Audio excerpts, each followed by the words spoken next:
Hello friend, જય શ્રી કૃષ્ણ. હું હેનલ પટેલ કાના કિચનમાં તમારું સ્વાગત કરું છું. જરાય કાળું ના પડે, ફૂગ પણ ના લાગે, બગડશે પણ નહીં અને ચિકાસ વગરનું આજે આપણે ગુંદા કેરીનું અથાણું બનાવીશું. ફ્રીઝ વગર પણ તમે આખું વરસ સરસ રીતે સ્ટોર કરી શકશો તો પણ એકદમ લાલ ચટક જેવું રહેશે અને આ અથાણું ખાવામાં પણ એટલું સરસ ટેસ્ટી થશે. તમે પહેલીવાર અથાણું બનાવતા હશો ને ગુંદા કેરીનું તો પણ તમારું અથાણું એકદમ સરસ રીતે પરફેક્ટ બનશે એવી હું તમને આજે ટિપ્સ આપીશ. તો ગુંદા કેરીનું અથાણું બનાવવા માટે 200 ગ્રામ જેટલા ગુંદા અને એક કેરી લીધેલી છે. તમે વધારે ઓછું માપ કોઈ પણ રીતે તમારે વધારે ગુંદા એડ કરવા હોય તો વધારે, નાની કેરી પણ તમે લઈ શકો છો. હવે ગુંદાના ઉપરના ભાગને કટ કરી લઈશું અને કેરીને પણ વચ્ચે કટ કરીને એના ગોટલીના ભાગને આપણે કાઢી લઈશું અને આ રીતે મીડિયમ સાઇઝના પીસીસમાં કટ કરી લઈશું. કેરીમાં મોટા સાઇઝના પીસીસ નથી રાખવાના, બસ આ રીતે નાના નાના મીડિયમ સાઇઝના આપણે ટુકડા તૈયાર કરી લઈશું. ગુંદાને પણ ધોઈને કોરા કરીને દસ્તાની મદદથી આ રીતે પ્રેસ કરશો ને એટલે એના બીજનો ભાગ છે ને વચ્ચે જે ઠળિયો એ અલગ થઈ જશે અને ગુંદાના આ રીતે બે વચ્ચેથી પીસીસ કરીને તૈયાર કરી લેવાના છે. તો ગુંદાને આપણે બે ફાડામાં તૈયાર કરવાના છે. તો એ રીતે મેં અહીંયા વચ્ચેના ઠળિયાનો ભાગ કાઢીને બધા જ ગુંદાને તૈયાર કરી દીધેલા છે. હવે ગુંદામાંથી ચિકાસ કાઢવા માટે અને ગુંદા એકદમ આખું વરસ સારા રહે એના માટે એક બાઉલની અંદર બધા જ કટ કરેલા ગુંદા એડ કરીશું. મોટી 2 ચમચી જેટલું મીઠું અને 1 ચમચી જેટલી હળદર એડ કરીને સારી રીતે મિક્સ કરી લઈશું. આ પ્રોસેસ કરવાથી તમારું અથાણું પણ આખું વરસ સારું રહેશે, સ્ટોર કરી શકશો, જરાય બગડશે પણ નહીં. હવે સારી રીતે મિક્સ કરી લઈશું અને એને એકદમ સરસ રીતે ઉપર નીચે કરીને એને 5 થી 6 કલાક માટે આપણે રેસ્ટ આપવાનું છે. વચ્ચે વચ્ચે 1 થી 2 વખત આ રીતે ઉપર નીચે કરીને હલાવવાનું છે, એ વાતનું ખાસ ધ્યાન રાખવાનું છે. તો આ રીતે મેં અહીંયા ગુંદાને એકદમ સારી રીતે મિક્સ કરી લીધેલા છે. હવે ઢાંકીને રહેવા દઈશું. તે જ રીતે કેરીના કટકા એડ કરી લઈશું. એની અંદર પણ 2 ચમચી મીઠું, 1 ચમચી હળદર એડ કરી લઈશું અને ઉપર નીચે કરીને સારી રીતે મિક્સ કરી લઈશું. આ રીતે ગુંદા અને કેરીની અંદર મીઠું અને હળદર એડ કરવાથી અથાણા સારા રહે છે. આ બધી પ્રોસેસ છે એ આપણા જૂના દાદીમાની મમ્મીની રેસીપી છે, જેથી કરવાથી એકદમ સરસ રીતે તમે આ રીતે ગુંદા અને કેરીના અથાણાને સ્ટોર પણ કરી શકશો.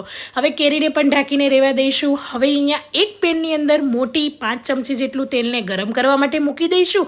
તેલ અહીંયા આપણે સિંગ તેલ જ વાપરવાનું છે અને એક બીજી કઢાઈની અંદર આ રીતે મેથીના કુરિયા અહીંયા મેં 2 ચમચી લીધેલા છે. રાઈના કુરિયા 1.5 ચમચી. તમારી પાસે મેથી રાઈના કુરિયા ના હોય ને તો મિક્સર જારની અંદર પલ્સના મોડ પર એક વખત ગ્રાઇન્ડ કરી લેજો. તો આ રીતે એકદમ અચકચરા સરસ એવા કુરિયા તૈયાર થઈ જશે અને કરિયાણાની દુકાનમાં, માર્કેટમાં, કોઈ પણ સ્ટોરમાં ઇઝીલી રાઈ અને મેથીના કુરિયા મળી જતા હોય છે. 1 મોટી ચમચી જેટલી હિંગ, 4 થી 5 લવિંગ અને 7 થી 8 કાળા મરી આખા જ આપણે આ રીતે ઉપર એડ કરી લઈશું. અડધી ચમચી જેટલી હળદર અને મીઠું અહીંયા હું વધારે નથી એડ કરતી કેમ કે ગુંદા અને કેરીમાં પણ એડ કર્યું છે, પણ મીઠું થોડું આની અંદર વધારે પડતું હોય ને તો અથાણા એકદમ સારા રહે એટલે 1 મોટી ચમચી જ મીઠું એડ કરવાનું છે.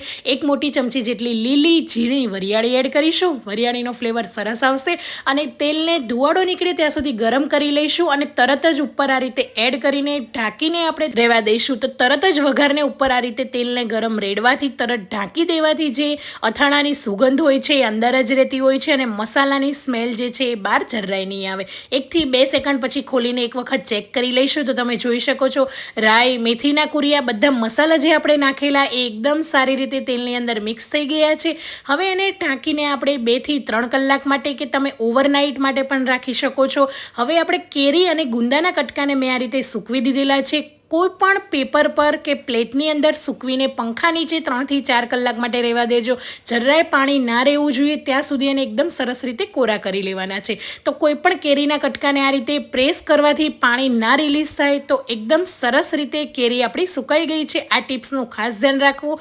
ગુંદાને પણ એકદમ સારી રીતે કોરા કરી રાખવાના છે. જો તમારા ઘરમાં તડકો આવતો હોય તો તમે તડકામાં 15 થી 20 મિનિટ પણ રાખી શકો છો. હવે બનાવેલા મસાલાને એક વખત સારી રીતે મિક્સ કરી અને કેરી અને ગુંદા બંનેને આપણે એડ કરી દઈશું. જો તમારા ઘરમાં બાળકો તીખું ના ખાતા હોય કે વડીલો તીખું ના ખાતા હોય ને તો તમે આ અથાણાની અંદર લાલ મરચું સ્કીપ પણ કરી શકો છો. એમને જ આ રીતે મોળું અથાણું ગુંદા અને કેરી એડ કરીને બનાવી શકો છો. તો હવે આ રીતે કેરી અને સૂકવેલા ગુંદા બધી જ વસ્તુને સારી રીતે એડ કરી લઈશું. 1 મોટી ચમચી જેટલું લાલ મરચું, અહીંયા મેં કાશ્મીરી મરચું લીધેલું છે જે જરાય તીખું નથી, તો લાલ મરચું એડ કરી લઈશું. જો તમે તીખાશ વધારે ખાતા હોય તો તીખું મરચું મરચું અડધી ચમચી એડ કરી લેજો અને 2 મોટી ચમચી જેટલો આચાર ખાટા મસાલો એડ કર્યો છે, જે ખાટા અથાણાનો તૈયાર રેડીમેડ મળે છે એ જ લીધો છે, કેમ કે આચાર મસાલો એડ કરવાથી અથાણાની અંદર ફ્લેવર, સુગંધ અને કલર સરસ આવતો હોય છે. એટલે 1 થી 2 ચમચી જેટલો એડ કરી લેવાનું અને આ રીતે મિક્સ કરી લઈશું. તો તમે જોઈ શકો છો ગુંદા અને કેરીનું અથાણું એકદમ સરસ રીતે તૈયાર છે. હવે આ અથાણાને ઢાંકીને આપણે સારી રીતે ચમચાની મદદથી પહેલાં એક વખત પ્રેસ કરી લઈશું અને એને 1 દિવસ માટે રહેવા દઈશું. અને આ રીતે સારી રીતે એને પ્રેસ કરીને રહેવા દેશો ને 1 દિવસ, એટલે અથાણું ખાવા માટે પણ સરસ તૈયાર થઈ જશે, બરણીમાં ભરવા માટે પણ એકદમ સરસ રીતે રેડી થઈ જશે. તો બસ આ રીતે ઢાંકીને 1 દિવસ માટે રેસ્ટ આપીશું. તમારી પાસે વધારે ટાઈમ હોય તો તમે 2 થી 3 દિવસ પણ આ રીતે રહેવા દઈ શકો છો. 1 થી 2 વખત દિવસની અંદર હલાવી લેવાનું. તો જોઈ શકો છો એકદમ સરસ રીતે ગુંદા કેરીનું અથાણું તૈયાર છે. તો જો ક્યારેય ના બનાવ્યું હોય ને તો પહેલી વારમાં પણ એટલું પરફેક્ટ બનશે ને ખાવામાં તો તમે બનાવશો ને તો આંગળા ચાટી જશો, એટલું સરસ બનશે. આખું વરસ ફ્રીજ વગર પણ સ્ટોર કરશો ને તો પણ આવવું જ રહેશે, મારી ગેરંટી છે.